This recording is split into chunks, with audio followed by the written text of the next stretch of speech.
Welcome to Fertility and Sterility on Air, the podcast where you can stay current on the latest global research in the field of reproductive medicine. This podcast brings you an overview of this month's journal, in-depth discussion with authors, and other special features. FNS on Air is brought to you by the Fertility and Sterility family of journals in conjunction with the American Society for Reproductive Medicine, and is hosted by Dr. Kurt Barnhart, new media and video editor, Dr. Eve Feinberg, associate editor, and Dr. Micah Hill, interactive associate-in-chief. Hello and welcome to the July 2021 Fertility and Sterility on Air. For those keeping track at home, this is volume 116, number 1. Unfortunately, our editor-in-chief, Kurt Barnhart, can't be here with us today, but happy to be joined as always with Eve. Eve, welcome. Good morning, Micah. Good morning, Eve. And in Kurt's place is the new interactive associate-in-chief for Fertility and Sterility, Pietro Bortoletto. Pietro, thank you for joining us this morning. Hi, Micah. Hi, Eve. Long-time listener, first-time caller. Really excited to be here with you today. Happy to have you, Pietro. Welcome. And then I also just want to say welcome to Michael Simoni. Many of you don't hear his voice on this podcast every month, but every month he is on with us and producing it with us. And so, Michael, thank you as always for joining us. We appreciate your hard work on putting this podcast together. So, Eve, what are you excited about for the July FNS edition? We've got lots of great articles to talk about today. I think the three highlights that I want our listeners to tune into are the biomarkers of ectopic pregnancies, 24-year outcomes of Singleton pregnancies, and how thin is too thin, results looking at thin endometrial lining in the absence of cycle cancellation. Awesome. Well, let's get right to it. So we were supposed to start with an editorial from Kurt on the evolution of fertility and sterility, but since he can't be here with us today, we will save that for the August version because I know we all want to hear that. So I'm going to dive right into the views and reviews, which is brought to us this month by editorial editor Carlos Simon and talks about the future of the ART laboratory. He queried global experts on the future of the laboratory, and the most common terms that they proposed that had to do with the future of the lab were processes, automation, data, and AI. And so in his introduction, he argues that AI and automation could simplify the IVF lab process, enhance outcomes, and reduce costs. So the 5 things that these experts, and there were over 20 of them that were included in this article, talk about were, are we going to add more regulations and complexity to the lab, or will there be simplification with a lab-in-the-box concept? Secondly, will automation actually be implemented? Third, are the indicators traditionally used for IVF laboratories, individual laboratory staff, and individual pieces of equipment sufficient or even necessary for where the IVF lab is going in the future? Fourth, what parameters other than morphologic assessment should be implemented? And finally, what will the role of the embryologist and technician be in 2030 if we have AI and IVF lab automation? So some of the authors answer each of these questions one at a time, and you should really read this. Other experts from a large European group break it down into simpler concepts such as increasing efficacy in the lab, efficiency in the lab, and safety in the lab.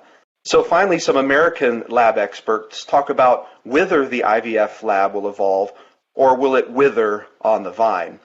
All these experts seem to agree that change is coming to the ART lab, maybe an area that hasn't seen significant changes over a long period of time, just minor improvements in techniques and laboratory conditions. I agree that this seems inevitable. The ART lab industry lags significantly behind other fields in implementing automation and AI into improving outcomes. But these changes aren't a panacea. They need to be studied rigorously, they need to be implemented safely, and quality needs to be managed in a way to ensure that these changes bring increased patient outcomes such as efficacy and efficiency, but also increased patient safety, all while driving lab costs down. So Eve and Pietro, do you have any thoughts on this views and reviews? Yeah, I think that automation is probably going to increase in the future. And I think with the advent of artificial intelligence and such technologies, we're going to be seeing more and more automation on the horizon. I think if you talk to any embryologist in a busy lab, there are certain tasks that they would love to see automated, the kinds of things that take them away from really the technical, fun, and really challenging parts of being an embryologist. I think they would be all too happy to get rid of those and really focus on the more interesting tasks in the lab. So I think they welcome automation.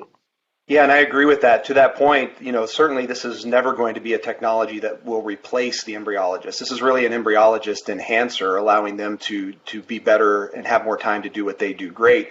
And as practices continue to grow, I think there's a shortage of quality embryologists, and anything we can do to maximize their time in the lab is great.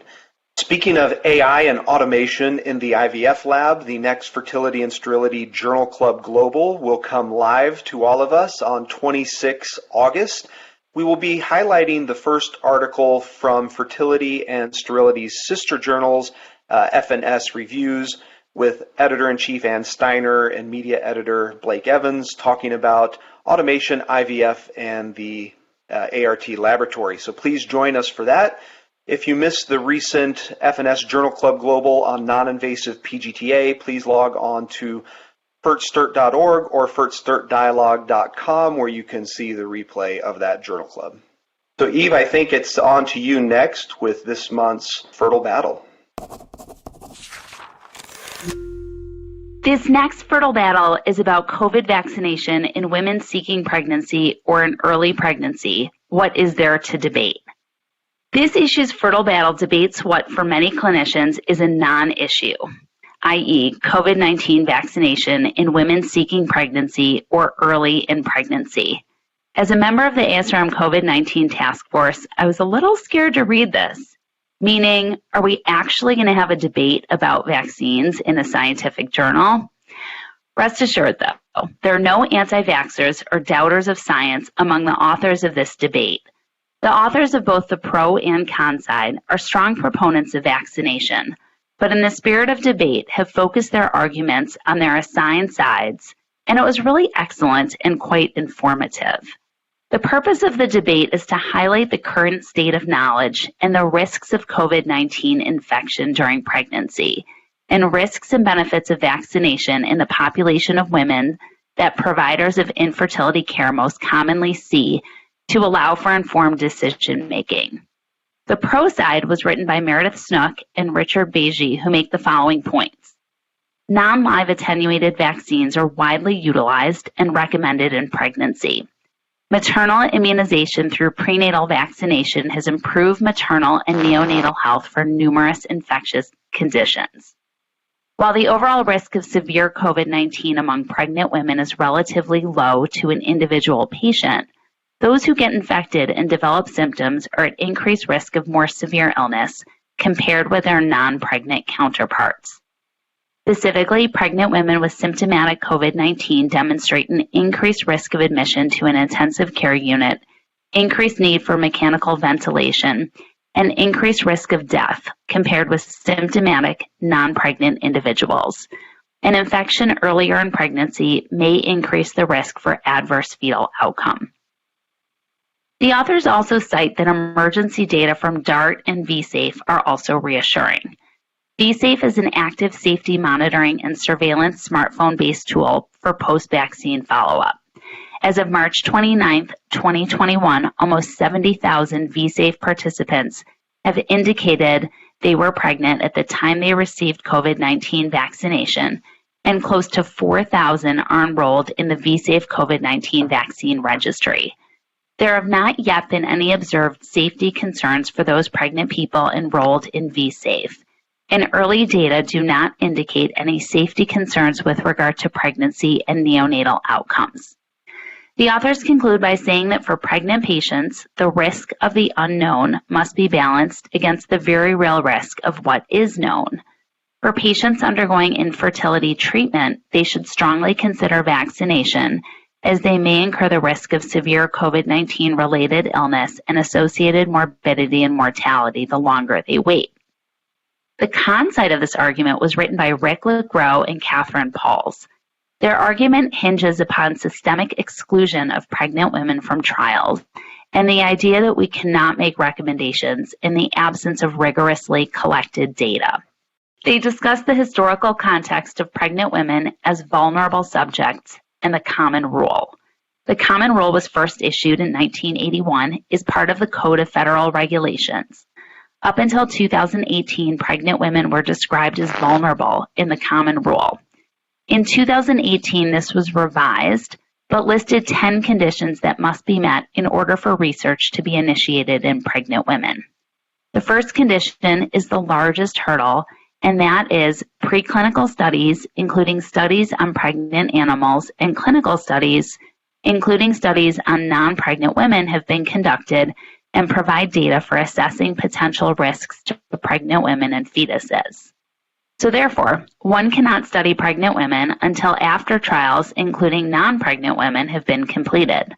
Therefore, the authors argue that due to the exclusion of pregnant women from the initial COVID-19 vaccine studies, guidance for COVID-19 vaccination in patients who are pregnant is largely based on expert opinion rather than science. They caution that caution must be taken when administering COVID-19 vaccinations to pregnant patients in the absence of these safety data. The authors conclude with a call to action to revise the Common Rule by adding an 11th item to waive the above requirements in the face of an illness that is severe and life-threatening to patients who are pregnant. The systematic exclusion of patients who are pregnant or at risk for pregnancy from vaccine trials has resulted in unequal and inferior treatment, and we must advocate for equitable treatment of pregnant patients. Any thoughts on this? No, Eve, I think, what I was going to ask you was, do you think we've actually done harm in the research community by labeling pregnant women as a vulnerable population and trying to, per se, protect them when in fact we're actually excluding them from trials and therefore losing therapeutics that could be of benefit? And I think you answered that nicely in your summary. And I think the other point is that there has historically been systematic exclusion of women from trials. And it's really only in 2016 that the NIH called for sex inclusion in clinical trials. And so I think that this is really part of a larger issue of sex exclusion, and pregnancy is a large part of that for sure.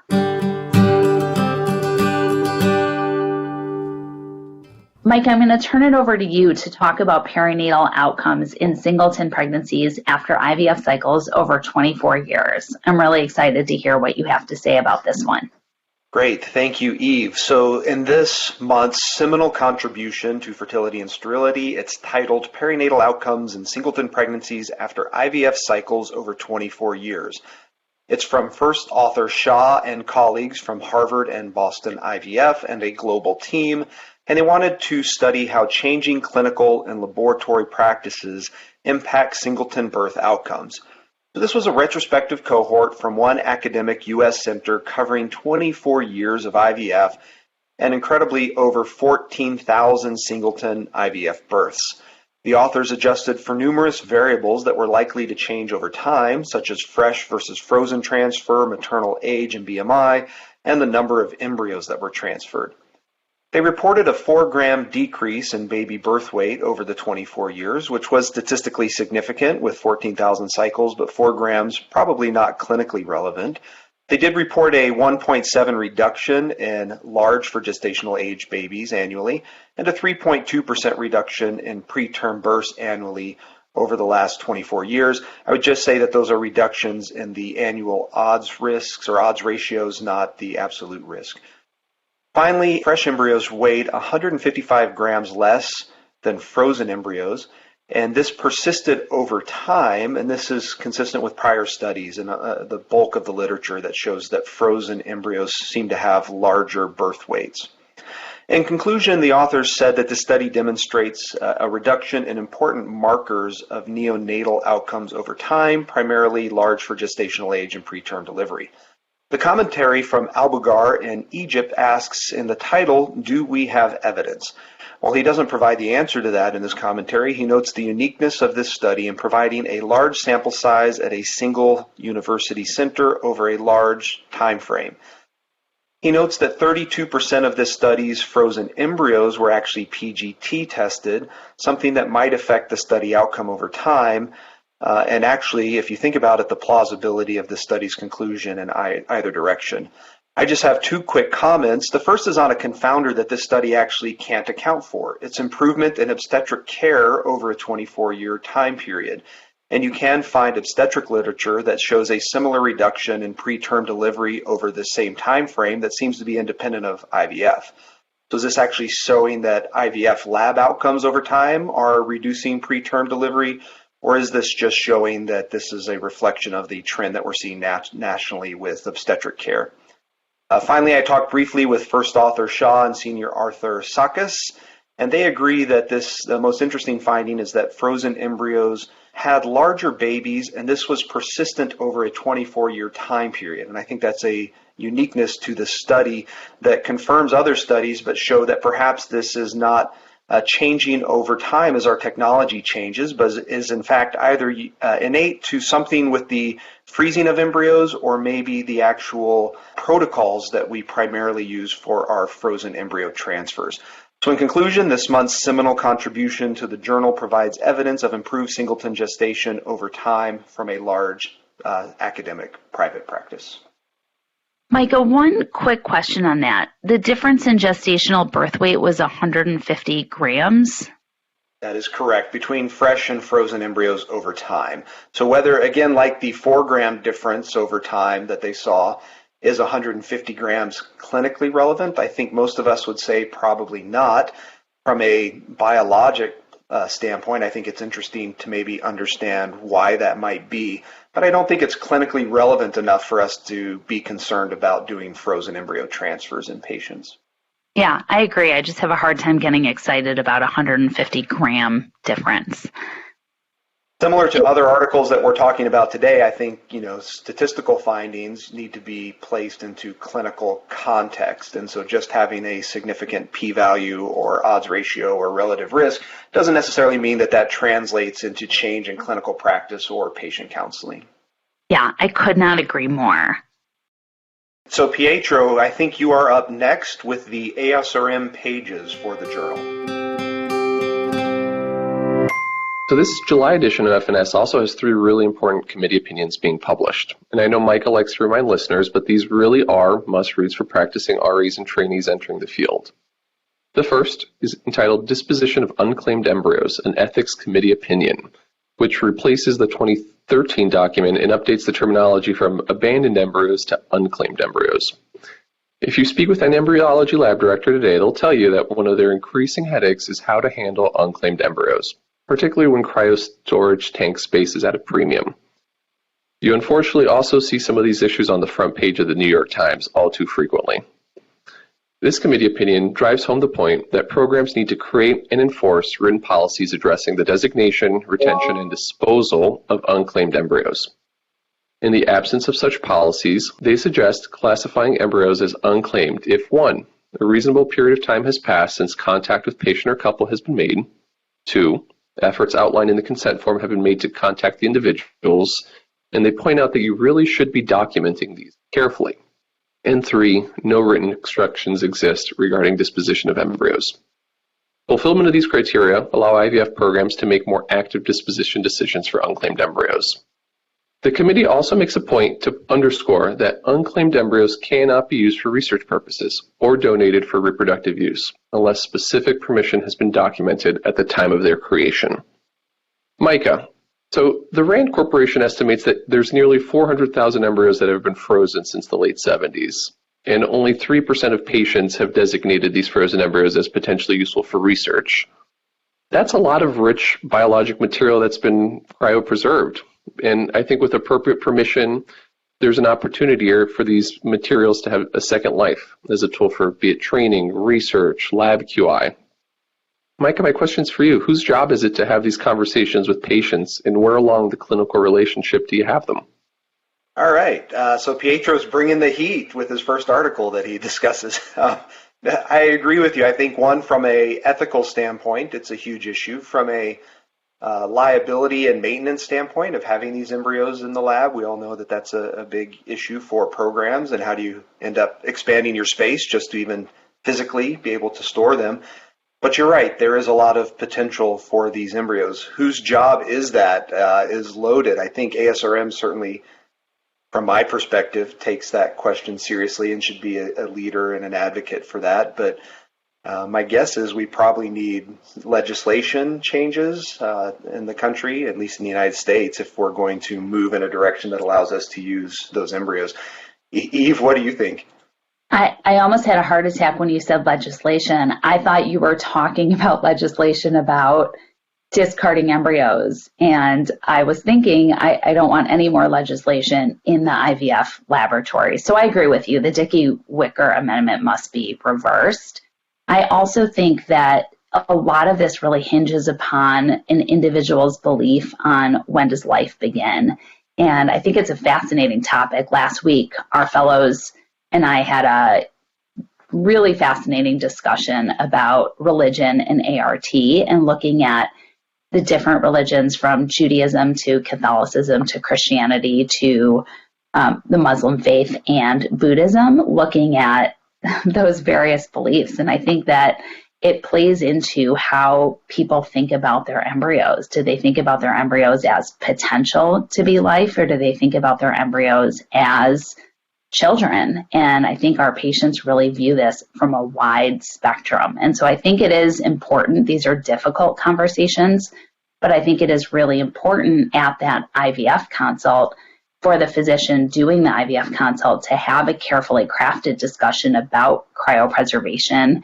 And we've started doing more limited insemination in those couples who don't want to have surplus embryos remaining. And I think you have to balance the individual's couple's religious and ethical beliefs against success rates in ART. And while I would love for everybody to have a freezer full of embryos, because we know that that's going to give them a high likelihood of success and probably the lowest cost from a single cycle, I think we have to take onus and have those conversations and tailor individuals' ART cycles to those individual beliefs.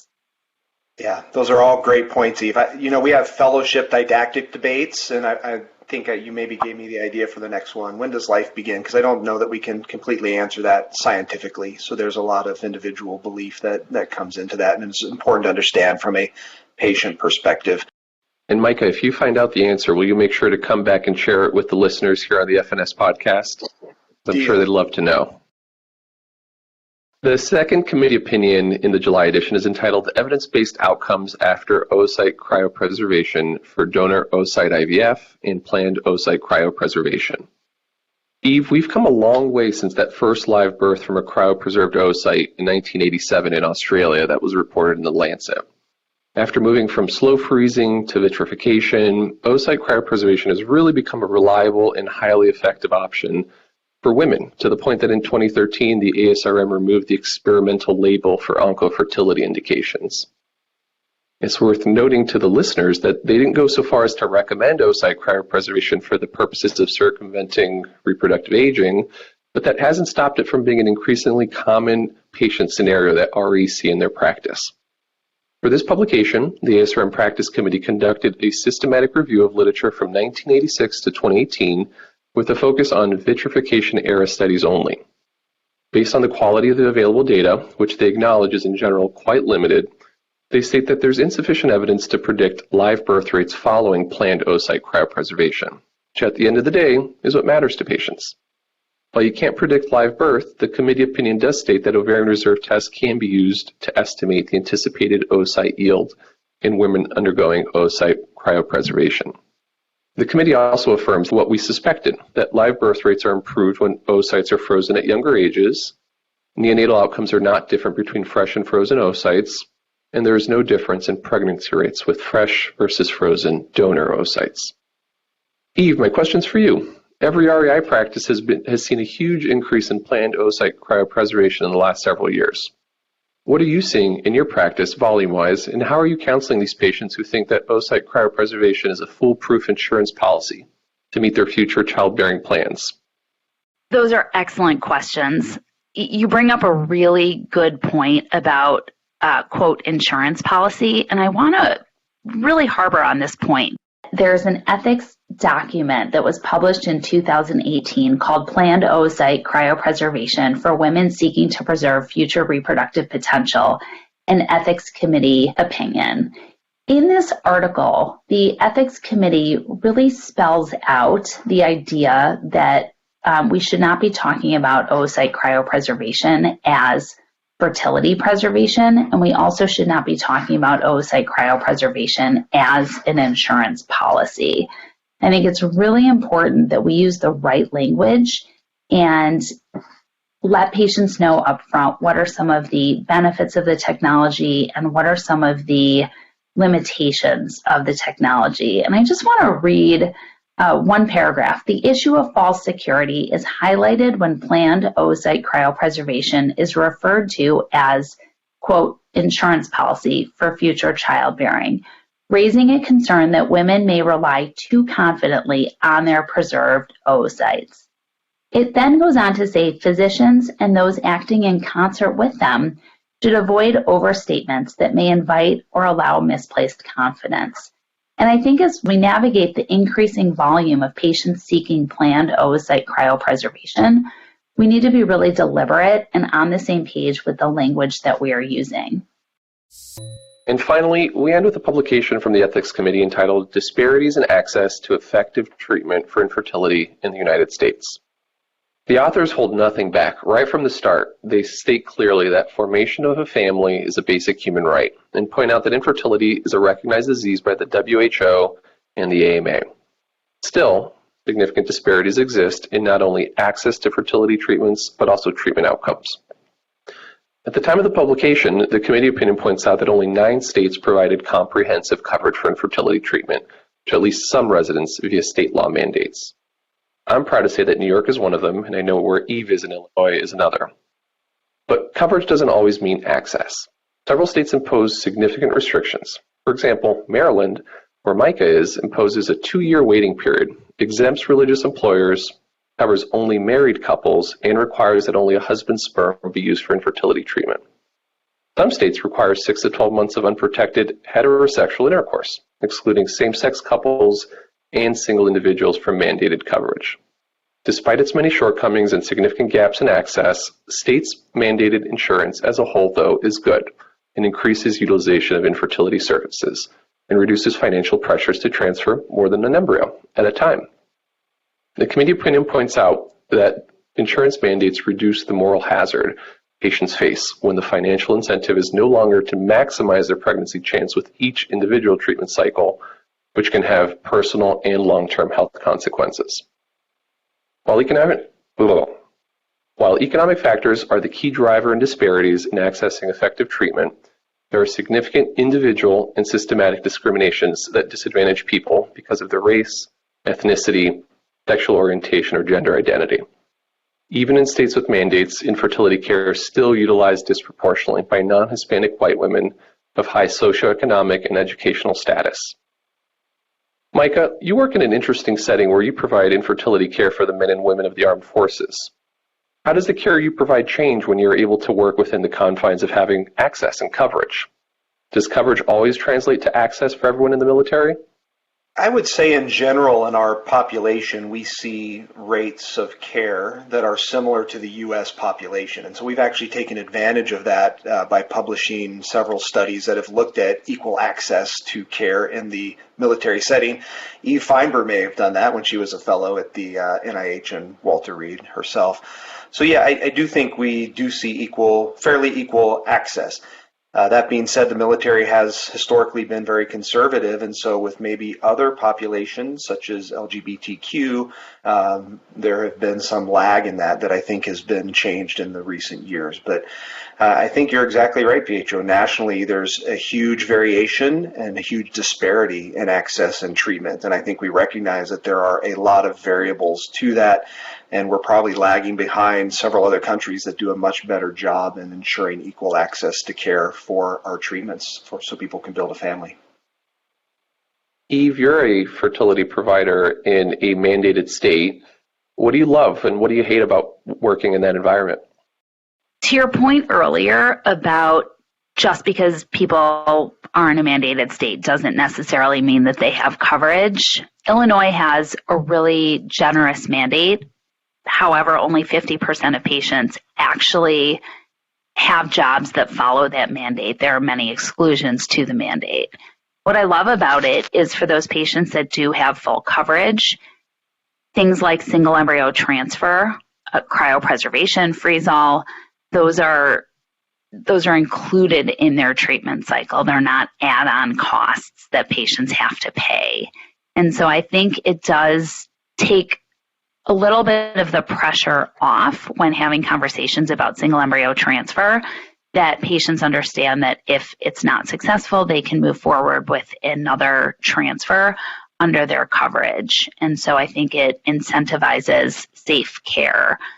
What I hate about it is the number of patients that don't have infertility coverage. And as many of you know, I started a not-for-profit now called the Chicago Coalition for Family Building that helps individuals and couples afford care. My goal is that coalition won't need to exist in the future because everybody's going to have all of the care that they need to be able to afford having a child. We know that IVF success is cumulative, and patients who don't drop out of therapy, and we're going to talk about this in one of the later articles for today, patients who don't drop out of therapy have higher cumulative success rates. And so I think anything and everything that we can do to keep patients undergoing care is in the best interest of the patient. Pietro, I really love your questions. I think you're bringing this to a new level. I'm going to pass it back to you to talk about your next paper on biomarkers of early pregnancy. Thanks, Eve. In the July edition, Lensher et al. From Womack Army Medical Center in Fort Bragg, North Carolina, share with us an article entitled, "An Intrauterine Genomic Classifier Reliably Delineates the Location of Non-Viable Pregnancies." This is a prospective cohort study of 27 hemodynamically stable women undergoing surgery for a clinically non-viable early pregnancy before 10 weeks gestation. All patients underwent uterine sampling via suction pipelle prior to uterine evacuation or laparoscopy, with the goal of comparing genome-wide transcriptomes of intrauterine samples from women who then have histologically confirmed abnormal IUPs versus ectopic pregnancy. The authors wanted to see if they could identify molecular differences that may be leveraged as a biomarker to aid early clinical decision-making. With the assistance of microarray and differential gene expression analysis, they identified 101 differentially expressed genes, 61 of which were upregulated in the endometrium of patients with ectopic pregnancies, compared to those with abnormal IUPs. Interestingly, the 5 genes that were most differentially expressed in ectopic pregnancies were cilia-associated genes, expressed in the ciliated epithelium of the fallopian tubes. I don't know about you, Mike and Eve, but I love it when there's some strong biologic plausibility and the pathophysiology of the findings just makes sense. The authors should be commended because they actually took the crucial step of answering the question we all want to know: so what? Is this useful for clinical decision-making? They found that the expression of these 5 genes performed very well at distinguishing non-viable pregnancies as being ectopic or abnormal IUPs within their cohort of 27 women. And they report an area under the ROC curve of 0.97 with a really nice tight 95% confidence interval of 91 to 100. And this is where you have to really commend them, because they went even a step further and applied these 5 gene classifiers to an external data set from a study performed by Duncan et al. In the UK from 2011 that evaluated women with failed early pregnancy and found that their 5 genes continued to perform very well as a classifier of non-viable early pregnancies with an area under the curve of 0.84. The authors concluded that array-based global gene expression analysis of endometrial pipelle samples from women with surgically confirmed ectopic or abnormal IUP are able to identify 5 ciliated associated genes that accurately identified pregnancy location in not only their cohort of 27 women, but also an external validation cohort of 19 women. Eve, my first question is for you. Dr. Peter Takish of Eastern Virginia Medical School wrote an accompanying commentary for this article, where he points out that early identification and treatment of ectopic pregnancy is vital for future early pregnancy management and subsequent gestations. As an RE, how do you think that distinguishing non-viable pregnancies of unknown location as be it ectopic or abnormal IUP, based on a biomarker, changes your diagnostic evaluation and counseling for subsequent pregnancy attempts? I actually think that's the dream. I would love to be able to not only tell patients their beta HCG right off the bat, but have inside information as to whether or not a pregnancy is going to be viable. I think one of the most challenging things we face are abnormally rising betas and that prolonged period of time between positive beta and being able to make a definitive diagnosis. I think that's really stressful for patients. It sometimes leads to unnecessary methotrexate or unnecessary DNCs and unnecessary interventions. And so I think having early biomarkers would be fantastic. I know this is one of Kurt Barnhart's area of research, so I'm really sad he's not here today, and something that he's passionate about discovering as well. Mike, a question for you. Identifying patients with recurrent early failed IUP versus recurrent ectopic pregnancy likely represents infertility of pretty different etiologies with a different workup and a different treatment, right? Pietro, that's a loaded question, but yes, I think they probably absolutely do represent different etiologies. I don't know that we're there yet to being able to tease that out, but I think if we have something that can be another tool in our armamentarium to try to diagnose a PUL versus an ectopic versus a failed intrauterine gestation is certainly very helpful. And as an Army officer, I just want to give a huge hooah to Major Jess Lyncher for doing this as her thesis study. I think this was a pretty great thesis study, and Colonel Retired Rick Burney for guiding her through this. I think this is just an example of the incredible research that fellows can do that actually have significant translational capability to clinical medicine if the further studies bear this out.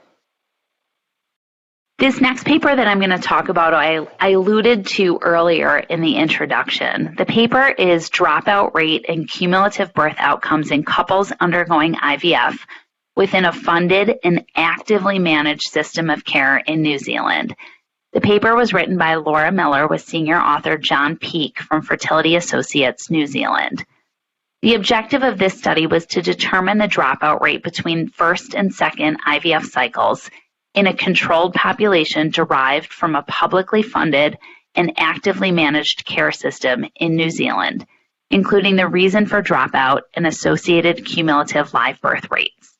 This was a retrospective cohort study and examined couples who qualified for publicly funded IVF treatment, more on this later, under New Zealand's Clinical Priority Assessment Criteria, or CPAC. In the background section, the authors discuss how most couples require multiple cycles of IVF to have a higher chance of pregnancy because live birth per retrieval cycle is not optimal.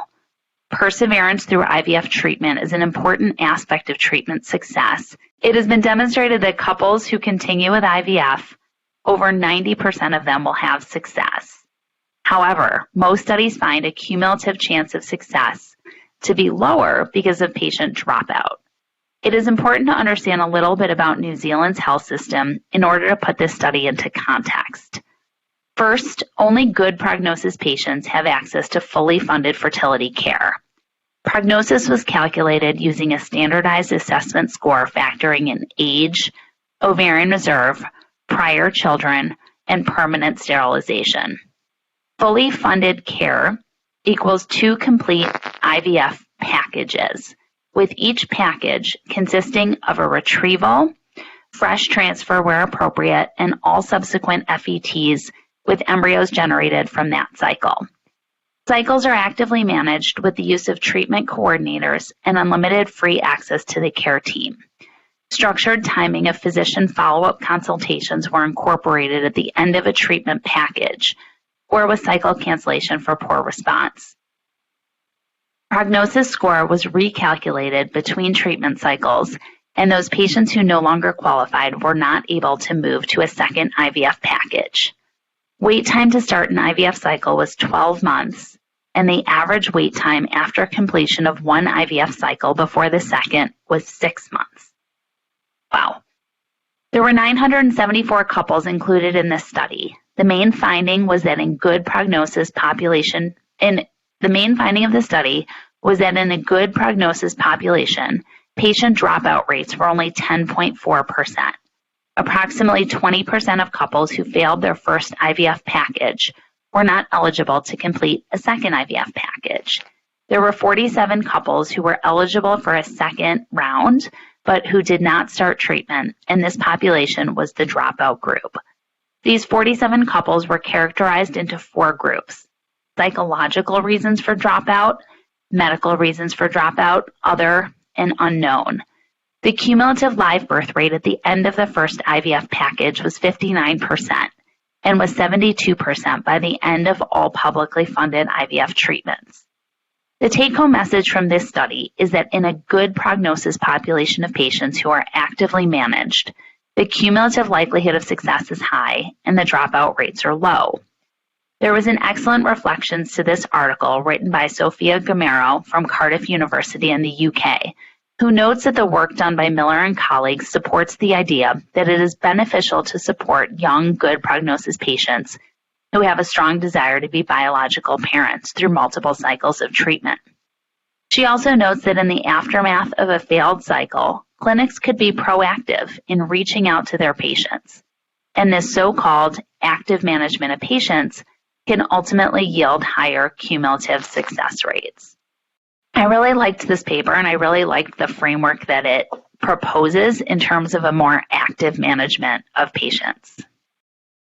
Pietro, we are moving into the assisted reproduction section of the journal, where you have the first article associating IVF with offspring neoplasm. Thanks, Micah. Bal et al. From Soroka University Medical Center in Israel have a paper in the July edition entitled Possible Association Between In Vitro Fertilization Technologies and Offspring Neoplasm. This was a population-based retrospective cohort of Singleton live births between 1995 and 2018 at a single medical center in Israel that sought to examine associations between benign and malignant neoplasms in IVF versus spontaneously conceived offspring. To do this, the authors matched IVF-conceived pregnancies in a 1:4 ratio to spontaneously conceived singletons based on month of birth and maternal age using a large regional database. In total, they identified 1,500 IVF singletons and matched them to 5,800 spontaneous singletons. As expected, there were a host of demographic differences between both groups, such as age, parity, rates of preterm birth, low birth weight, and gestational age at delivery. During their on average 7-year median follow-up period, they identified 46 neoplasms for a rate of 1.1% in the IVF group and 0.5% in the spontaneous conceptions group, for an odds ratio of 2.1 with a 95% confidence interval of 1.2 to 3.99. This difference was largely driven by more benign neoplasms in the IVF group, 0.9%, versus malignant neoplasms, 0.2%, which were 4 times more common. There were no differences in odds of malignant neoplasms between both groups. These relationships remained significant after adjustment for all of the aforementioned patient-level variables that the groups differed on, as well as when singletons with congenital anomalies were excluded from the analysis. Several studies have examined association between fertility treatment and malignancy, with conflicting results. Among the studies in which an association has been found, specific cancer types, but particularly the hematologic malignancies, have been identified.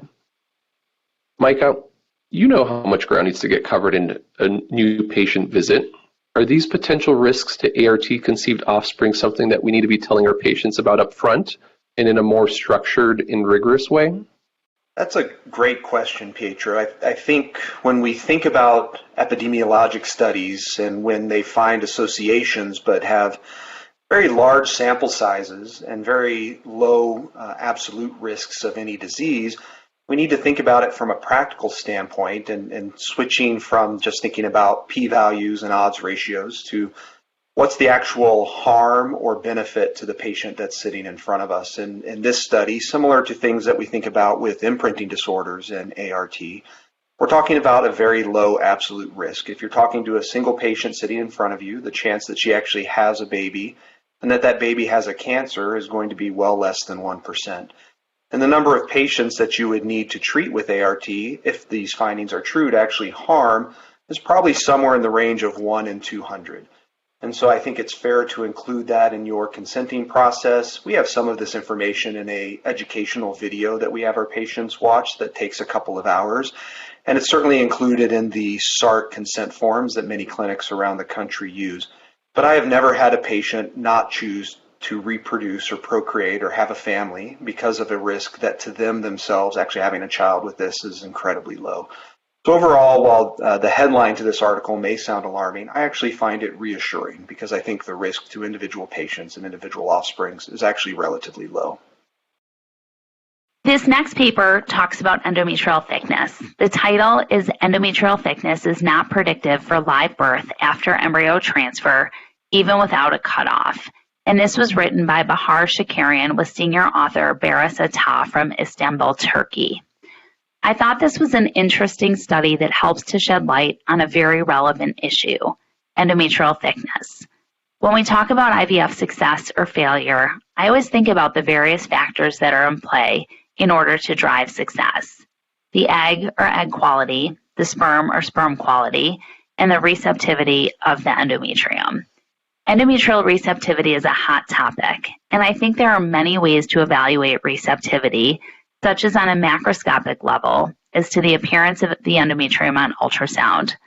On a microscopic level, evaluating for endometritis. On a genetic or genomic level, looking at gene expression, and newer emerging data on the microbiome. This study focuses on the ultrasound appearance of the endometrium.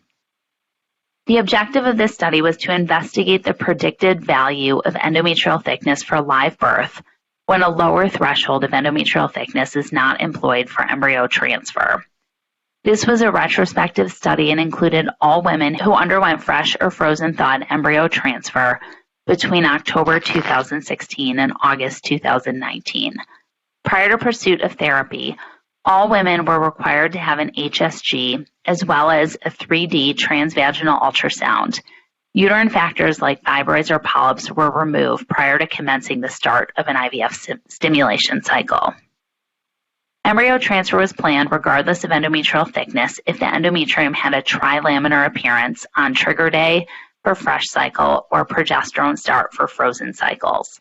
All fresh embryo transfers were performed at blastocyst stage, and frozen transfers occurred on the morning of the 6th day of progesterone administration. The primary outcome of this study was live birth, defined as delivery of a living newborn after 24 weeks. The authors had a total of 560 embryo transfers, 273 fresh, and 287 FETs. They found that endometrial thickness was similar between women who achieved a live birth and women who did not achieve a live birth in both fresh and FET cycles. Furthermore, there was no linear association between endometrial thickness and live birth or miscarriage rates. Receiver-operator analyses failed to show that endometrial thickness was predictive for live birth in both fresh and frozen cycles. There was an excellent reflections to this piece written by Natalie Stentz with senior author Kate Devine, who point out the limitations of the study in the low number of included transfers with thin endometriums. Only 18 of 560 transfers, or 3%, occurred in the setting of an endometrial thickness of less than 6 millimeters. These 18 transfers yielded a live birth rate of 33%, which was identical to the live birth rate for transfers in the overall cohort. They conclude by saying that the authors should be commended on their unique approach to assessing the association of endometrial thickness and live birth. But however, perhaps it is time to stop fixating on millimeters and instead shift our focus towards improved perinatal health with renewed emphasis on single embryo transfer, and also an examination of which endometrial preparation protocols result in the healthiest ART pregnancies. And I couldn't agree with these sentiments more. So as always, this summarizes just a few articles that are in the journal. There are many other good ones. Just for example, there's an article out of Brazil that suggests that younger women, oocytes, may actually have the ability to correct and adapt for sperm that has higher DNA fragmentation. There is another one from colleagues out of the University of Michigan that shows that hormonal contraception actively reduces AMH by 25%. And so if you're dosing or basing your protocol decision based upon AMH in women on contraception, hormonal contraception, you may want to read this article to consider your protocols. And there are video articles and numerous others that are fantastic.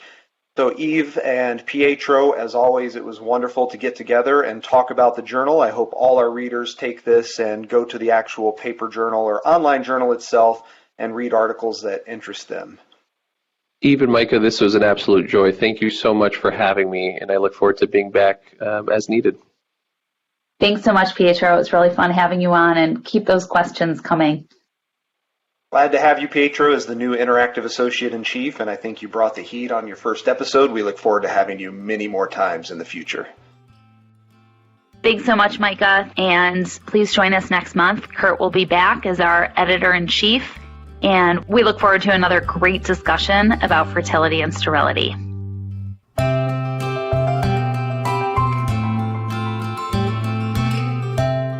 This concludes our episode of Fertility and Sterility on Air, brought to you by Fertility and Sterility in conjunction with the American Society for Reproductive Medicine. This episode was produced by Dr. Michael Simoni and Dr. Jeffrey Hayes. This podcast was developed by Fertility and Sterility and the American Society for Reproductive Medicine as an educational resource and service to its members and other practicing clinicians. While the podcast reflects the views of the authors and the hosts, it is not intended to be the only approved standard of practice or to direct an exclusive course of treatment. The opinions expressed are those of the discussants and do not reflect Fertility and Sterility or the American Society for Reproductive Medicine.